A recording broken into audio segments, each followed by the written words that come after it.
1942. The entire world is at war. The Axis and the Allied forces are bombing non-stop. We are in the midst of the biggest conflict in history, a war which will cause almost 50 million deaths. In Rome, the Pope, Pius XII, is confined to his palace, far from the chaos of war. As the spiritual leader to hundreds of millions of Catholics around the world, he must guide the Church through one of the darkest periods of our history.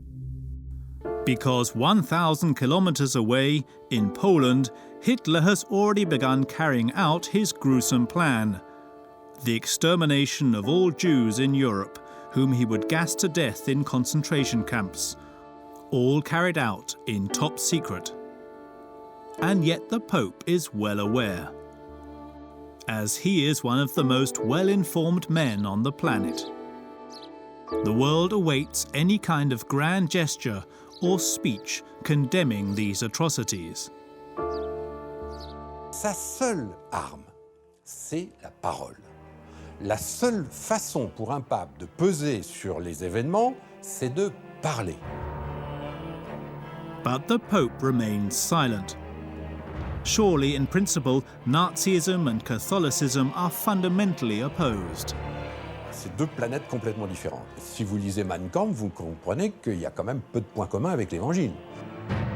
Excluding their points in common with Hitler, the Catholic Church will find that. As early as the 1930s onwards, dozens of priests become Nazis. The Vatican will let it happen. The Church will even make a pact with the Führer by signing an international agreement.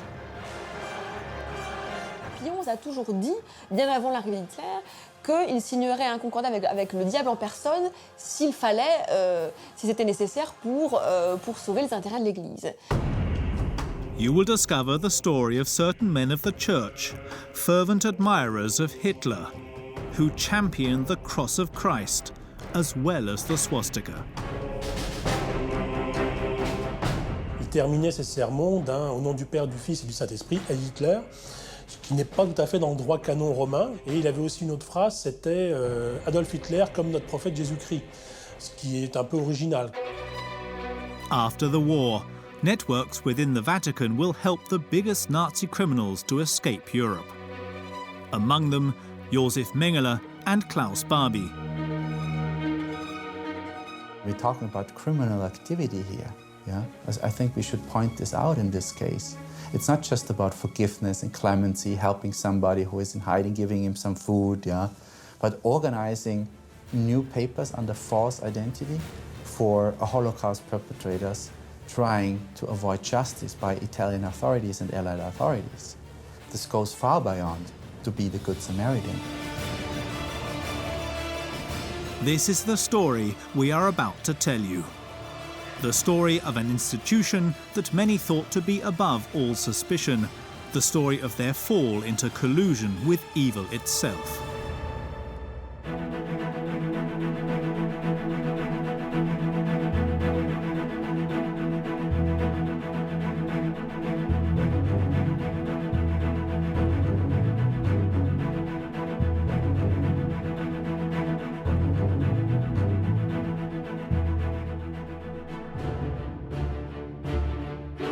All ambiguity of the links between the Vatican and Nazism had begun well before the Second World War. To understand this, we must go back to the beginning of the 1930s. More precisely, January the 30th, 1933. Hitler had just been elected Chancellor of Germany. But this is not enough for him. His goal is to impose a dictatorship.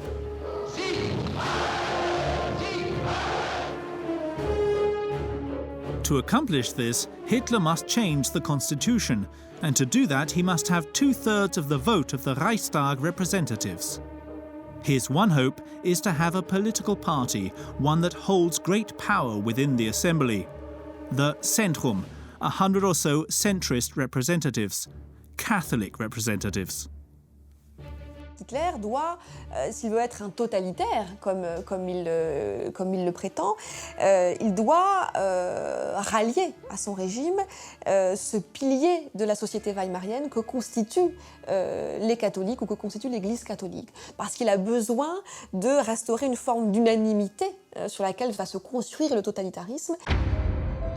But the problem is, in principle, that it would be impossible for the Church to give its voice to Hitler. Nazism and Catholicism are fundamentally opposed. L'évangile, c'est d'abord l'accueil de l'autre, aimez-vous les uns les autres, etc. C'est pas un appel au meurtre collectif et des appels guerriers au nom d'une nation qui serait une nation exceptionnelle entourée de sous-hommes. But more is needed to discourage Hitler. If he wants full powers, he must convince at all costs the Zentrum. Hitler va chercher à gagner les catholiques en multipliant des discours élogieux sur l'idée chrétienne. Il va promettre d'édifier son nouveau Reich, ce troisième Reich, sur des bases chrétiennes. But these fine words will not be enough to appease the German Catholics. However, everything is at stake. So here is the Führer's plan. It's not only the German Catholics that he needs to seduce, but their leader, the Pope himself. From the outset, this mission seems to be a lost cause, and yet we see that on the Vatican side, the idea will be rather welcomed.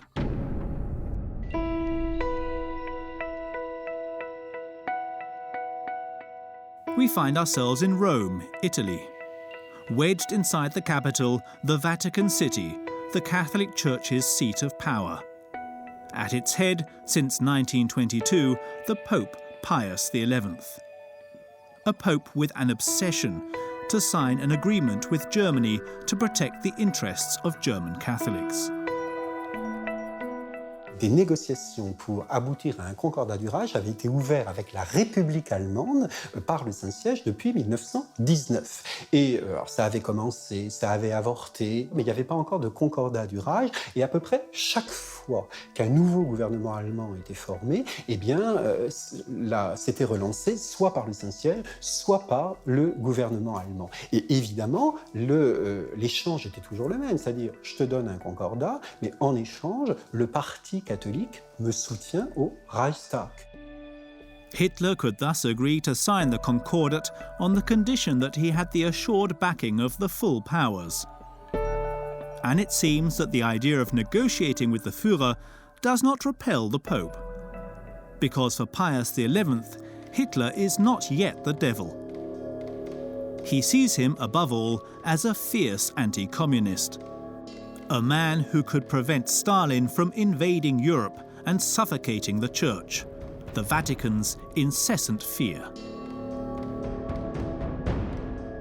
Quand Hitler arrive au pouvoir, Pie XI ne pense pas que ce soit nécessairement catastrophique et pour une part, par anticommunisme. N'oubliez pas, il arrive au pouvoir en 1933. 1933, c'est le moment où Staline saigne à blanc l'Ukraine. Ça fait des années que les bolcheviks sont au pouvoir, ils ont anéanti le catholicisme en Russie, qui n'était pas grand-chose. Et vous voyez arriver Hitler débordant de déclarations d'anticommunisme, le pape se dit pourquoi pas. Cet anticommunisme virulent d'Hitler va jouer un rôle dans les illusions que va nourrir le pape à l'égard d'Hitler.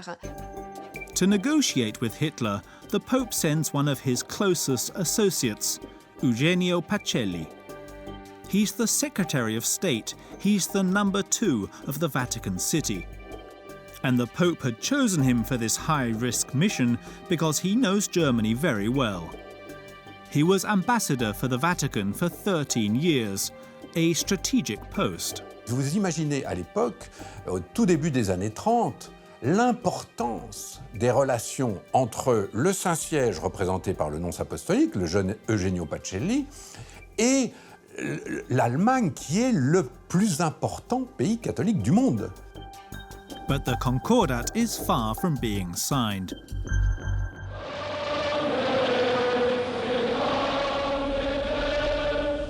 Elsewhere in Germany, the Zentrum have just decided on a policy full of implications. On March the 23rd, 1933, in Berlin at the Reichstag, the German Catholics have voted to give full powers to Hitler. The Führer now has free rein to impose his dictatorship. It's impossible for historians to know in what ways the Vatican and Eugenio Pacelli put pressure on the Zentrum. On ne sait pas s'il y a eu promesse ou pas, mais on sait bien qu'il est pratiquement impossible que la question du concordat n'ait pas été au moins discutée. Et elle devient un élément parmi d'autres du vote des pleins pouvoirs. Il n'y a pas de document probant, sinon une note du prédécesseur de Pacelli à la secrétaire d'État, qui était le cardinal Gaspari, et qui écrit une note en 4 points et qu'il transmet par voie interne au cardinal Pacelli pour dire qu'il faut aller de l'avant avec les négociations concordataires, et que si possible, il ne faut pas hésiter, si le gouvernement allemand le demande, de sacrifier le parti des catholiques. Donc ce qui prime, c'est l'intérêt supérieur de l'Église et pas l'intérêt du parti des catholiques allemands. Several days later, the German Church will once again give Hitler what he wants, allowing Catholics to also be Nazis. 2 years earlier, the bishops had banned this. Only, with the desire to sign the Concordat, the Church will give in.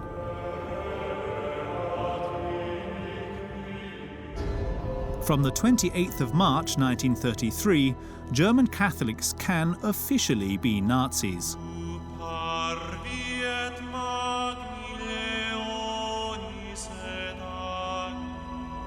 Dozens of priests will thus join the NSDAP, the Hitlerite party. At the Vatican, no one can see anything left to say. Quite the contrary.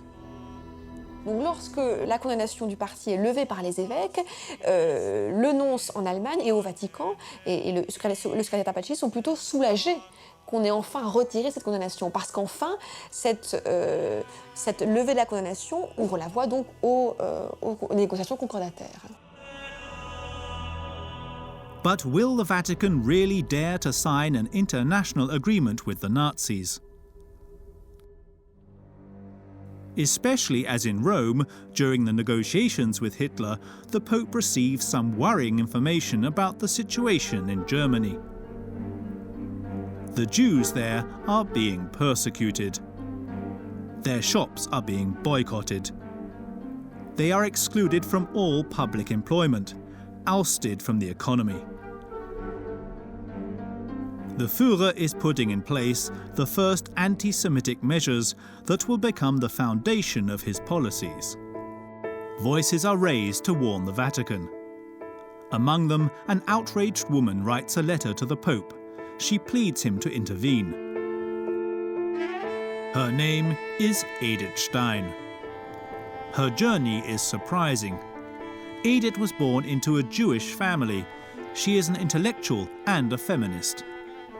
She has, unlike most other women of this period, a doctorate and is a professor at Münster. At 30 years old, Edith Stein converts to Catholicism. She is recognized as a woman of profound faith and an exemplary life.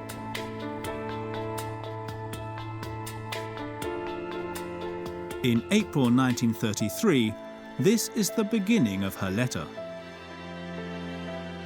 Holy Father, as a child of the Jewish people who has become by the grace of God a child of the Catholic Church 11 years ago, I dare to express to the Father of Christianity what is tormenting millions of Germans. C'est une lettre qui est très forte, puisqu'elle demande, elle explique la situation d'injustice, d'inhumanité que vivent les Juifs d'Allemagne. Through its call to boycott, the government is pushing many people to desperation. I was aware of 5 suicide cases following these attacks. I am persuaded that this is hinting at a general phenomenon that will take still many more victims. But above all, Edith Stein pleads the Pope to intervene. If he doesn't, she threatens, he would be an accomplice to these horrors. The responsibility falls in large part upon those who have pushed them to this extremity. It also falls upon those who remain quiet on the subject. We fear the worst for the image of the Church if it continues to remain silent. C'est une très belle lettre, très courte, très dense, mais très intense au fond, où elle dit la responsabilité de ces actes ne retombera pas seulement sur ceux qui les ont commis, mais aussi sur ceux qui se seront tus. Et elle finit par demander, par prier Pie XI de dire quelque chose en expliquant que tous les regards des Juifs et des catholiques d'Allemagne et du monde sont tournés vers la papauté.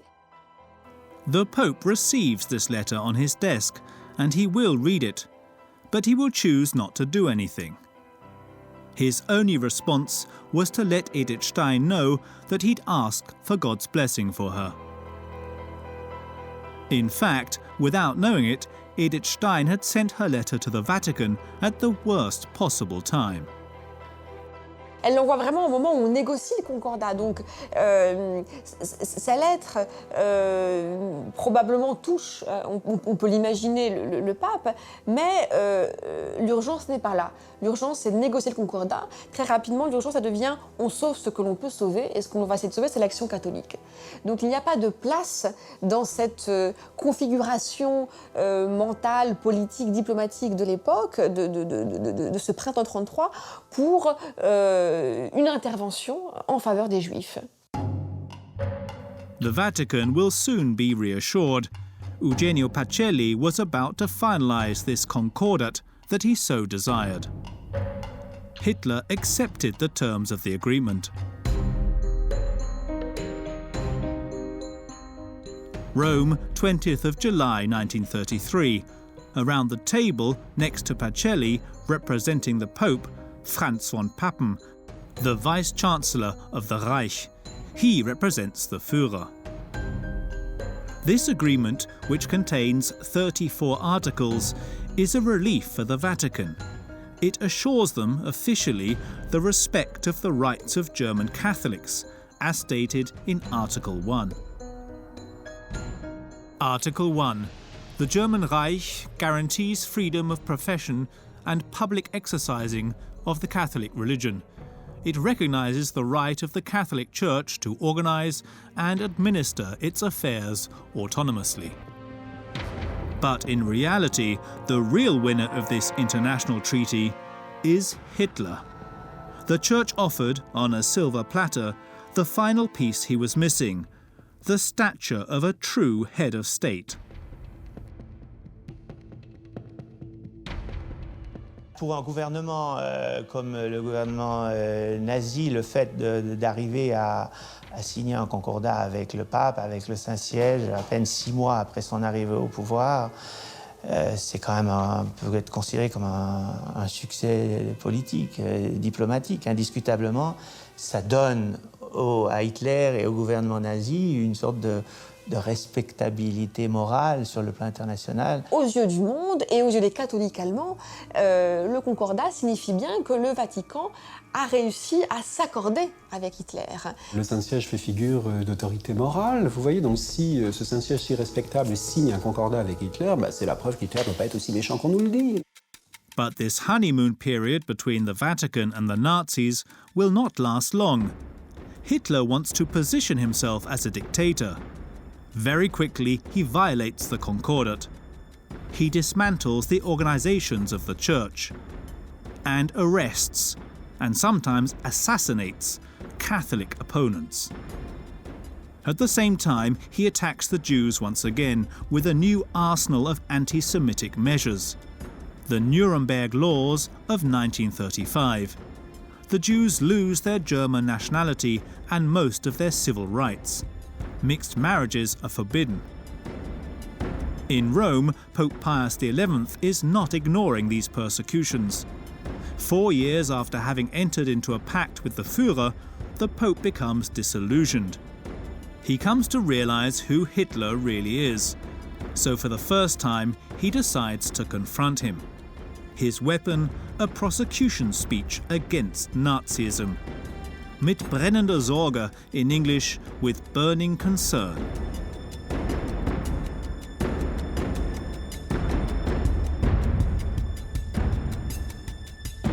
Le fait même qu'en 1937, à un moment où il n'y a plus de liberté en Allemagne, une prise de parole publique hostile au nazisme, en soi, est un acte qui est pratiquement révolutionnaire en 1937, parce qu'il n'y a plus, lorsqu'on ne peut plus écrire librement, lorsqu'on ne peut plus parler librement, lorsque quelqu'un ose dire une parole de vérité, en cela, elle met à mal le régime. This impactful text is prepared in utmost secrecy. The censorship of the Nazi regime is omnipresent. Il a fallu ruser, il y a eu des histoires incroyables. On a imprimé le texte en allemand dans des imprimeries allemandes, mais des petites imprimeries dans certaines régions où on était effectivement sûr que les amis catholiques du coin allaient jouer le jeu, dans un secret absolu. Les premiers exemplaires ont quitté Rome dans la valise ou dans la sacoche de prêtres qui étaient discrètement planqués dans un compartiment de train en espérant que personne n'allait fouiller ses affaires. C'est un vrai roman d'espionnage. The 21st of March 1937, the text is read in all the churches in Germany. Hitler does not react, but from now on, to the eyes of the world, Pius XI appears to be a challenger to Nazism. Only it is not him who will lead the Church when the war begins. Will then the Vatican dare to defy Hitler and play its role as defender of humanity while an entire people get exterminated?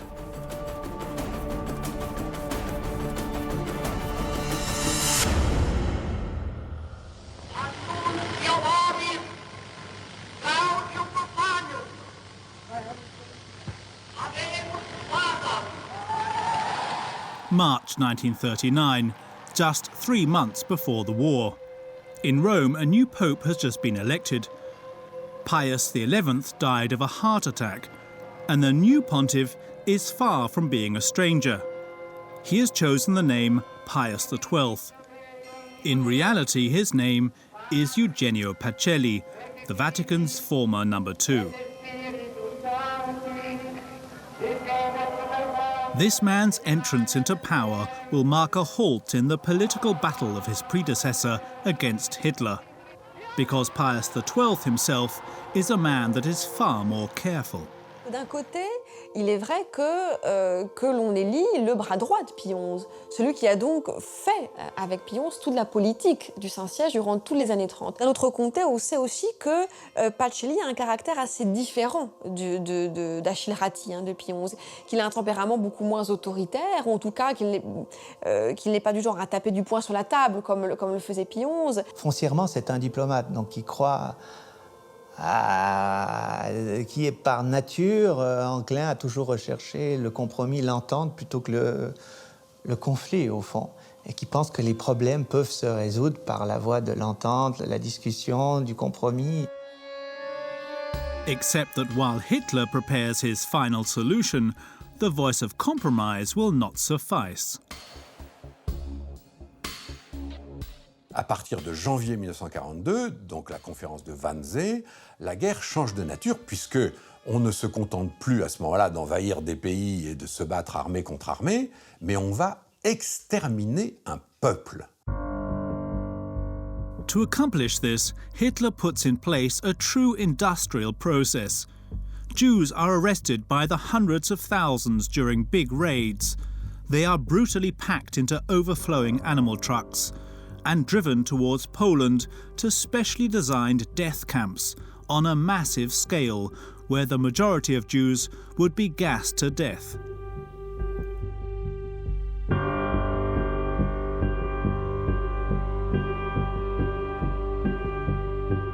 This genocide had to take place in top secret. In principle, it was impossible for the Pope to know about these atrocities committed by the Nazis. Except in reality, Pius XII will very soon know. Because the Church, omnipresent in Europe, is a vast network of information. Wherever there is a Catholic, there is a potential spy in the service of the Vatican. Il a d'abord le réseau de ses ambassadeurs. À Paris, à Munich, à Berlin, à Madrid, il a des ambassadeurs. Donc il est déjà très bien informé par ses ambassades.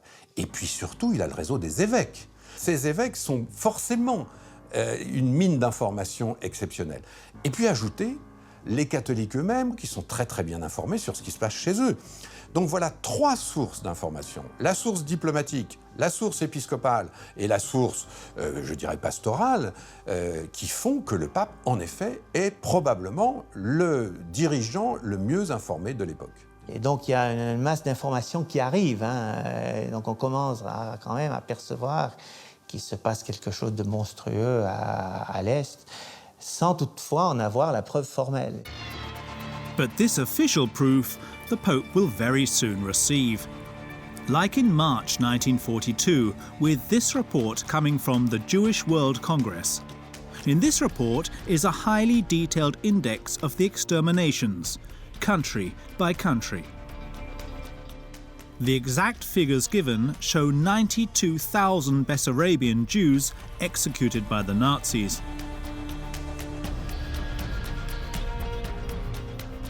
Later, the Pope will receive confirmation of this alarming news, this time by the Polish government in exile. In regards to the number of Polish Jews exterminated by the Germans, we estimate that it has surpassed 1 million. It is primarily the elderly, the disabled, women and children who are taken, which is proof that this is not deportation for work, but that the deportees are being put to death using various methods in places specially created for this purpose. All of these reports urge Pius XII to condemn Hitler.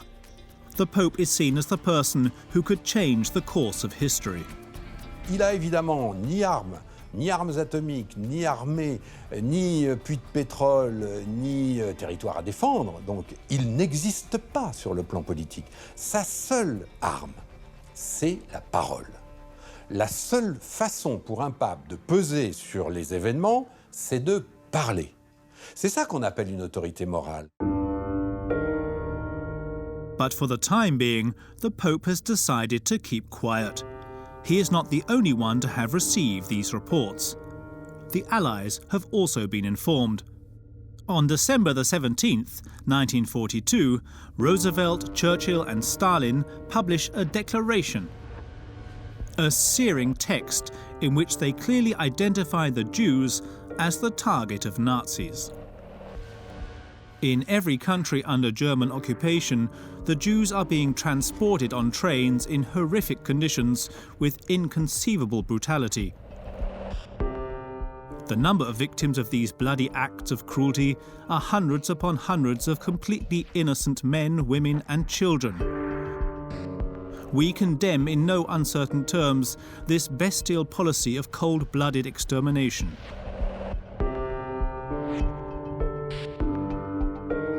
Now that the whole world knows, the Pope no longer has a choice.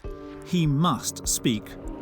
A severe, unequivocal condemnation is expected.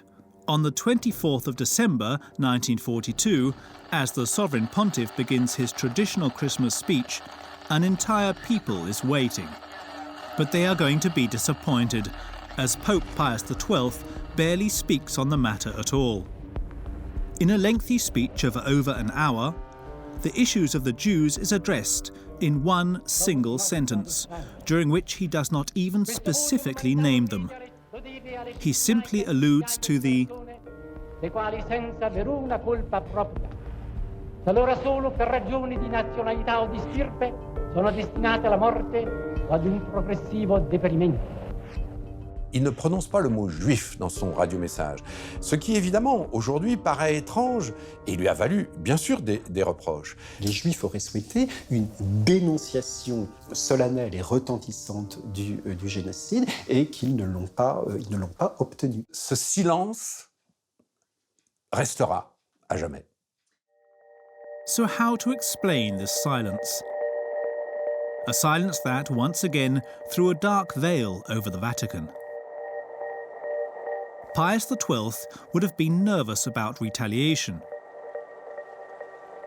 Because in Holland, a few months earlier, in July 1942, the public condemnation of Nazism by a group of bishops had devastating effects. Les évêques hollandais ont publié une lettre pastorale, vous voyez, qui dénonçait le sort fait aux Hollandais juifs, vous voyez, en disant qu'il y avait là une persécution, que c'était inadmissible. Et en fait, la réaction allemande a été limpide. Jusqu'à cette date-là, les Juifs baptisés, les Juifs chrétiens, étaient exemptés de la déportation. Quand les nazis ont su que les évêques catholiques dénonçaient leur politique à l'égard des Juifs, leur première réaction a été de faire déporter les Juifs de confession catholique. Une semaine après, des centaines de catholiques d'origine juive ont été emmenés à Auschwitz et gazés immédiatement. Amongst the victims, there was Edith Stein. Remember, this German woman who 9 years earlier had written the famous letter to the Pope begging him to break his silence. According to certain specialists, the tragic event in Holland would have weighed heavily on Pius XII.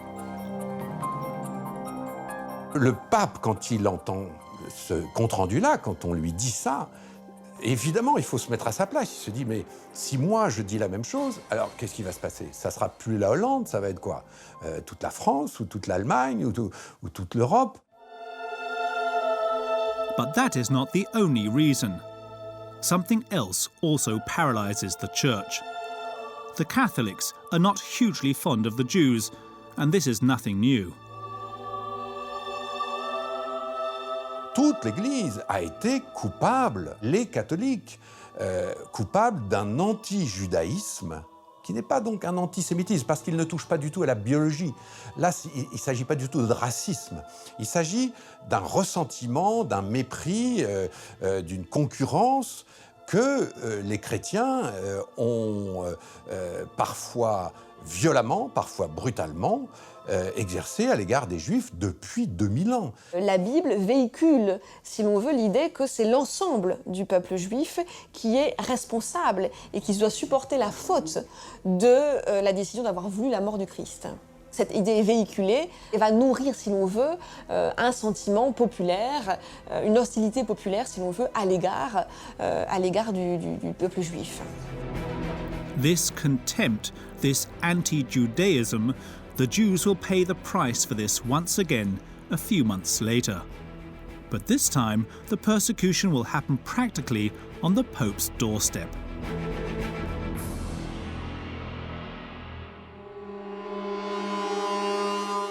We're in the Jewish ghetto in Rome, in the western part of the city.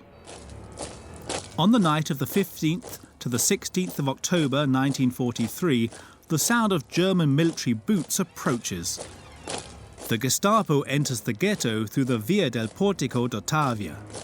They arrest 1,259 people, 200 of whom are children. The majority of those are deported to Auschwitz and will be gassed.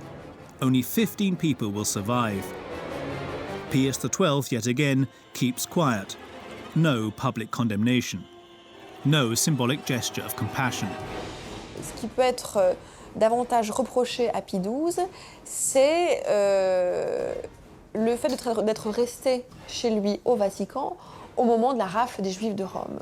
Alors ça ne l'a pas empêché d'essayer de prendre position, d'essayer de négocier avec les autorités allemandes, de réclamer que cesse cette rafle. Mais il n'est pas sorti du Vatican pour descendre dans le ghetto comme il l'a fait lorsqu'il est descendu dans le quartier de San Lorenzo, qui est le quartier qui est bombardé par les Alliés. 3 months before the rounding up of the Jewish ghetto, Rome was bombed, causing 1,600 deaths. At that moment, Pius XII rushed to the centre of the crowds to comfort the Romans, the majority of whom were Catholic. Il faudra beaucoup de temps pour que le Vatican comprenne qu'il ne peut pas intervenir que pour les seuls catholiques, mais qu'il doit intervenir aussi pour le genre humain. Of course, the Pope hid hundreds of Jews, even inside his own private residences. But he would not publicly speak out to encourage his flock to follow suit. However, in Rome, more than 4,000 Jews were hidden in convents and monasteries. Risking their lives, Catholics allowed entire families to be saved. In other words, many believers did not wait for a message from Pius XII. They acted on their own conscience. Il me semble que l'échec de Pie XII, c'est à ce niveau-là qu'il s'est joué, parce qu'il n'a pas su, justement, inventer le geste ou le mode de parole qui, dans l'Europe du temps, aurait eu de l'importance. The problem is that in the absence of a clear course of action from their spiritual leader, other Catholics then chose the dark side. And this led to mistakes and misconduct.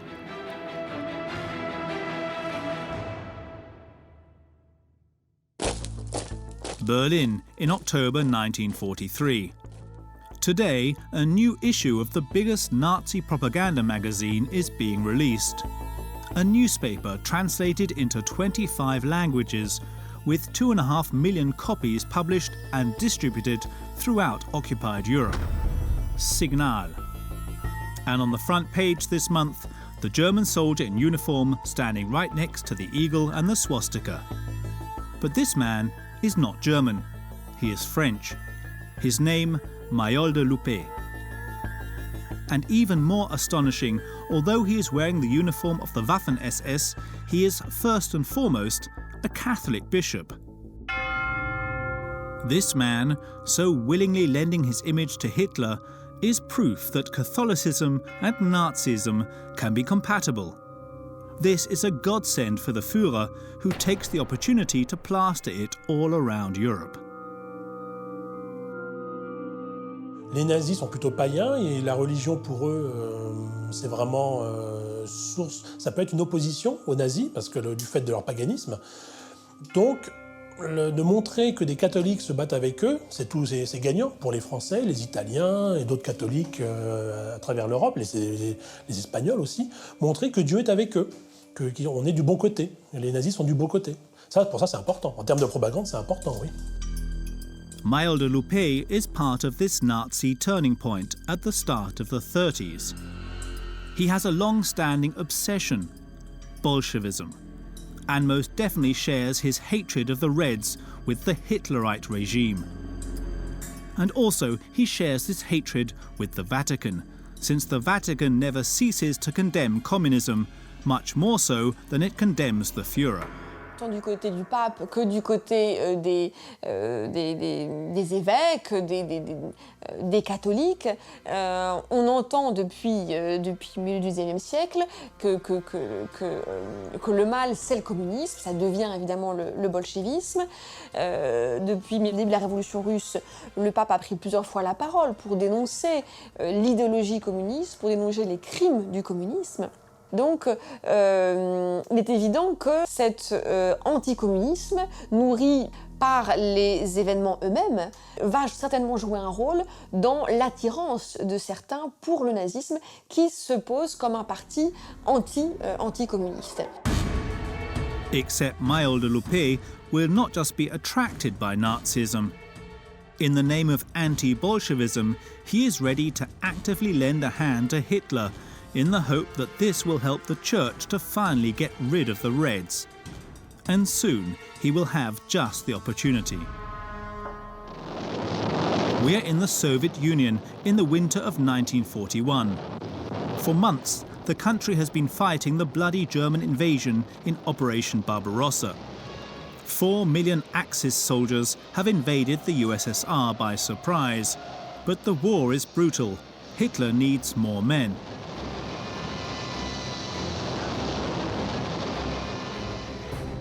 He is recruiting from all over the occupied territories, but the French are unwilling. The Führer must find them a solution. L'intérêt de l'armée allemande, c'est que tout se passe bien.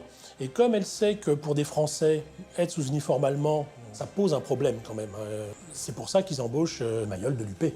C'est pour atténuer les problèmes et puis pour servir de recruteur aussi, de dire voilà, moi je suis prêtre, j'y vais en grand uniforme, pourquoi pas vous, ayez confiance en moi.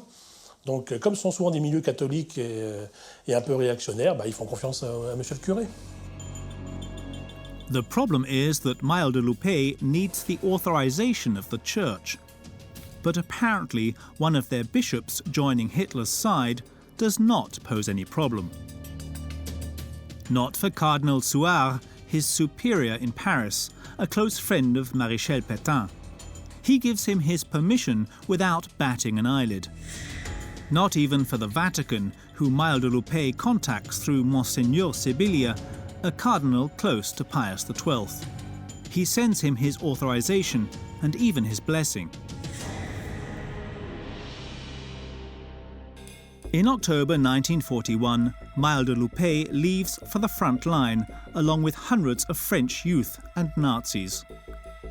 Their trains are covered in explicit slogans: "Death to the Jews, Heil Hitler."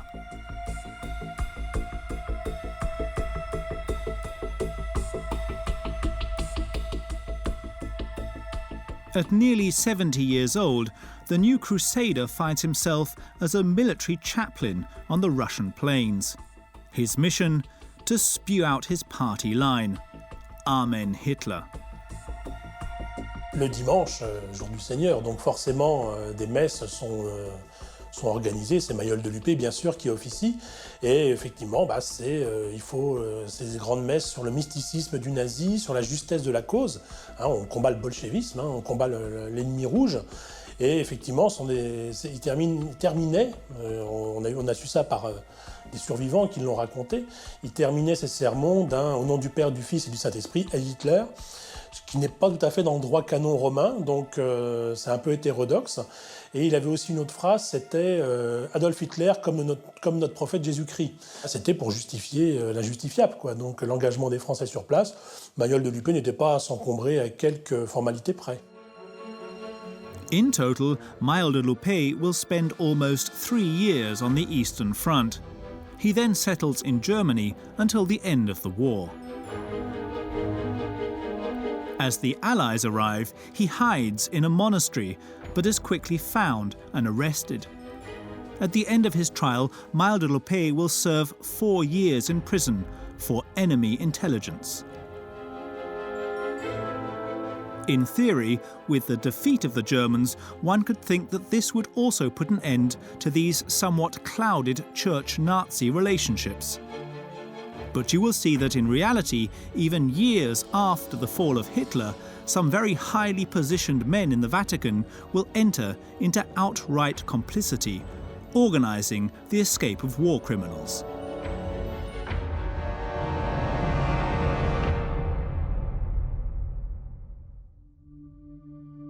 We return to Rome. The war is over. The Italians too have discovered the unbearable images of the millions of victims of the just liberated extermination camps. There is utter disbelief.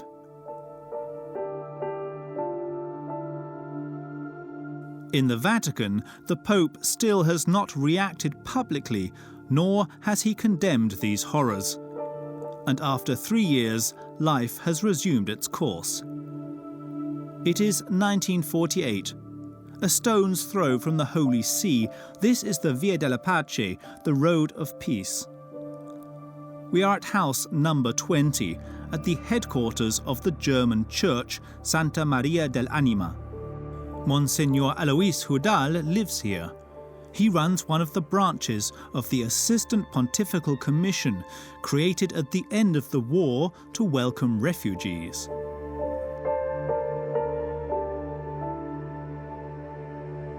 They wanted to help. They saw the millions of Europeans on the road, on the street, homeless, displaced persons, survivors of the Holocaust. It was very chaotic and very difficult situation in Europe in those years. About more than 20 million people homeless and on the streets. It was a massive problem.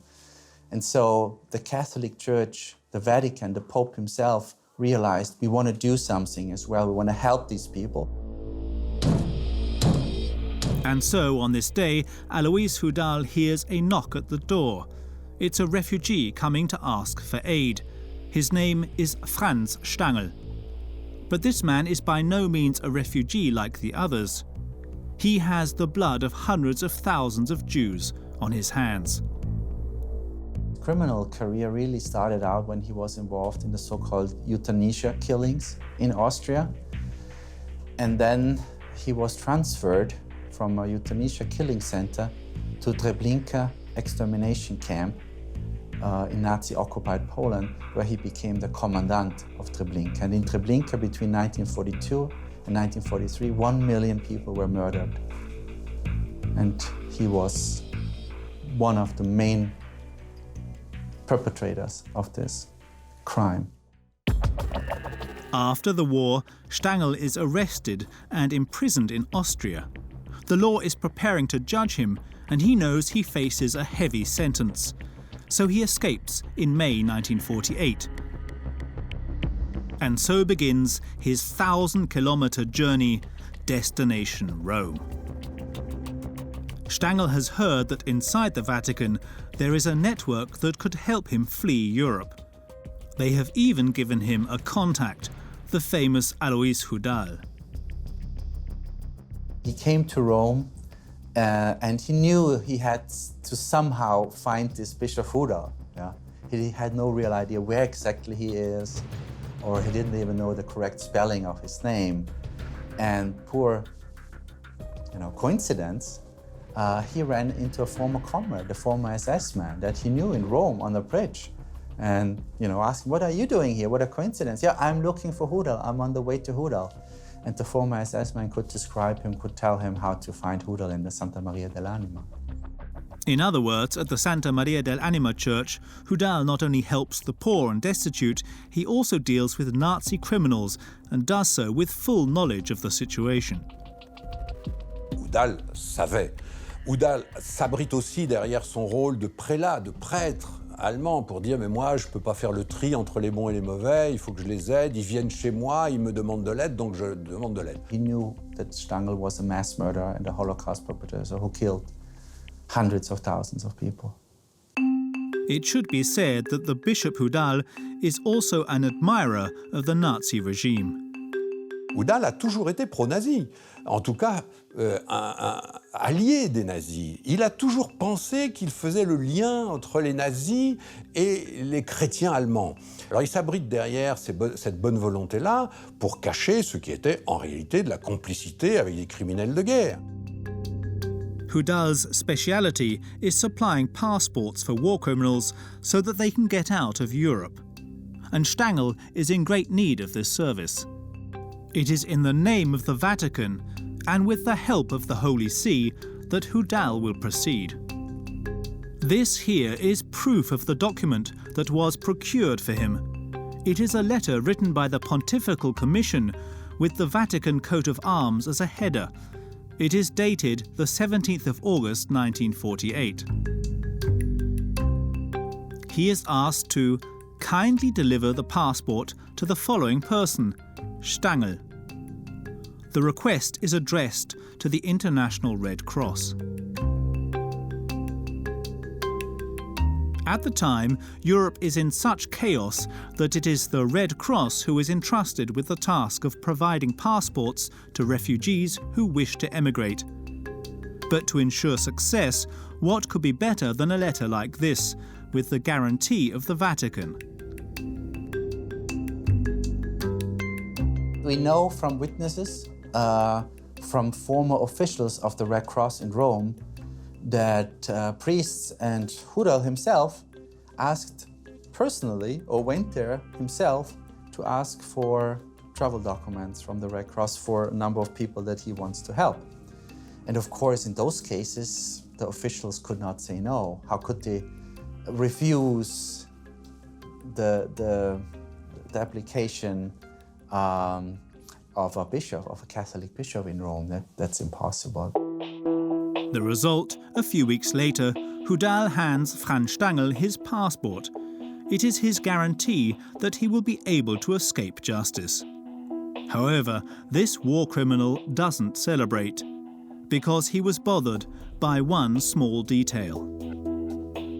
The papers were not really issued under a false name. they're issued for a certain Paulstangl. So the middle name was turned into the first name. Stangl protested. He told the bishop, you made a mistake. Somebody made a mistake. Maybe the Red Cross or you, because my name is not Paulstangl, my name is Franz Stangl. And Bishop Hudal told him, don't worry, it's better to let sleeping dogs lie, because you realize you're wanted as a war criminal. It's better to be Paulstangl than Franz Stangl, because they're looking for Franz Stangl. But they would not find him, as the former Nazi left Europe and headed to Syria to start a new life. He would not be found for another 20 years in Brazil, and there he will finally be condemned to lifetime in prison. But Hudal did not just help one war criminal. Numerous others also passed through this Vatican network.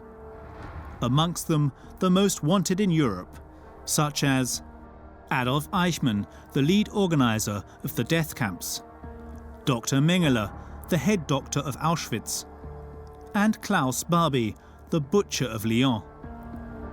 Was Pope Pius XII aware of his bishop's schemes? Impossible to know, as the Vatican refuses even today to declassify their records. On the other hand, one report is unequivocal. It is dated back to 1947 and comes from the American Secret Service. Its author, Vincent LaVista. He did a very good job. He looked into all these structures. He figured out how these people come to Italy over the mountains, through Tyrol very often, on the Austrian-Italian border, and then how they stayed in monasteries, how some of them had contacts to former Nazis there or former fascists there, and then how they get to Genoa or to Rome. And what he discovered was that at the heart of the Vatican, there were numerous members suspected of being involved in the escape of war criminals. 22 in total, many of them bishops. And in very first place is written Monsignor Hudal. His address and even his telephone number are given. Again, it is impossible to know for sure that Pius had any knowledge of this report, but according to experts, it is almost certain.